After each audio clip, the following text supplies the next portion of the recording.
CM बनूंगा, एक मुसलमान को डिप्टी चीफ मिनिस्टर बनाऊंगा। अपने वादे से खड़े रहे।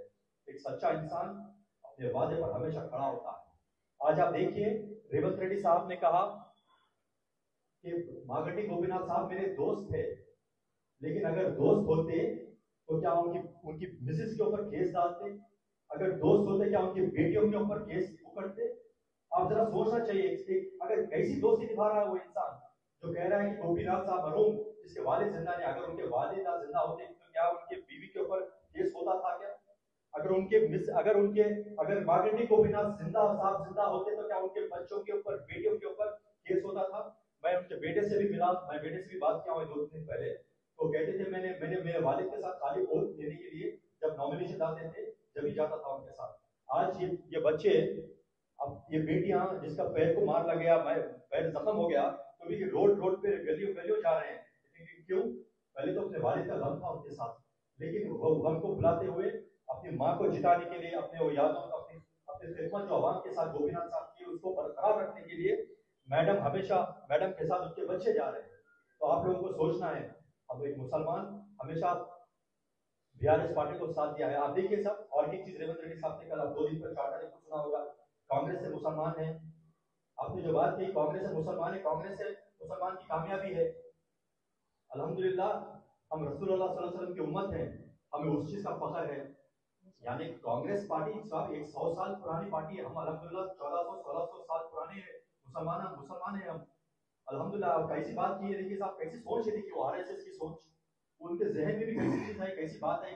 और अल्लाह ताला ने, देखिए सब, जब अल्लाह ताला गिराना चाहते ना सब, तो अल्लाह ताला जब गिराना चाहते हैं सब इंसान के दिलों में ऐसी बातें आते हैं, ताकि इंसान को अल्लाह जब जवाब देना चाहता है ना, तब ऐसे दिमाग को ऐसे बातें आते हैं, और अल्लाह अल्लाह ताला उनको जवाब देता है, उनको जवाब उनको। तो वो चीज को आप मद्देनजर रखते हुए, बस ज्यादा वक्त ना लेते हुए, हमारा कार का निशान है 11 तारीख को पोलिंग का दिन है, सुबह 7 बजे से लेकर शाम के 6 बजे तक पोलिंग का वक्त है।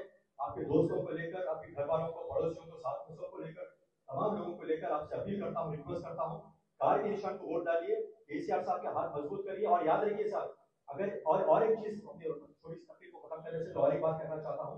आपने हाइड्रा के बारे में सुना होगा, ये खाली 2 साल के अंदर सिर्फ 2 काम किए ये लोग। एक तो जो है बसेस के अंदर जो है महिला को फ्री दिए, लेकिन उनके जो शौहर है, जेट्स है, उनको डबल कर दिए, बच्चों को डबल कर दिए, और फ्लीट्स बसों के नहीं बढ़ाए। और दूसरी अहम चीज जो काम की है वो जो है हाइड्रा, कितने घरों को तोड़े हैं, आपको याद रखना होगा। अब एक सोशल मीडिया पे देखे होंगे, एक छोटी बच्ची कह रही है कि मेरे वालिद ने डीमार्ट से मेरे लिए एक छोटा पानी का बॉटल लेके आए थे, जालिमों ने मेरा बॉटल छीन लिया। यानी एक 7 साल की छोटी बच्ची को अपने पानी की बॉटल की इतनी फिक्र है, तो वो वालिद जिसका घर तोड़ा गया, वो गरीब इंसान जिसका घर टूट गया, उसको अपने घर की कितनी फिक्र होगी। वो रात दिन मेहनत करता है अपने घर को जोड़ने के लिए, वो घर के साथ उसके यादें रहते हैं।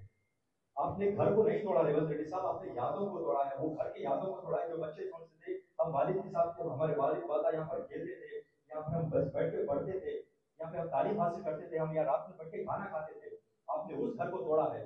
अल्लाह ताला के पास देर अंधेर नहीं है। देखिए साहब, मैं हमेशा कहता हूँ, आप घर बनाने से पहले या बिल्डिंग बनाने से पहले उसको रोक दीजिए, परमिशन मत दीजिए। एक बार वो घर बन गया, उसको कभी हाथ नहीं लगाना, किसी गरीब के बदला लेना नहीं। तो वो चीज को भी मद्देनजर रखते हुए आपको सब चीजें दिमाग में आपको सोचना होगा, आपको समझना होगा, और अपना कीमती वोट इंशाल्लाह कार के निशान को देना होगा इंशाल्लाह। आपका बहुत बहुत ममनून और मशकूर हूं कि मुझे बोलने का मौका दिया।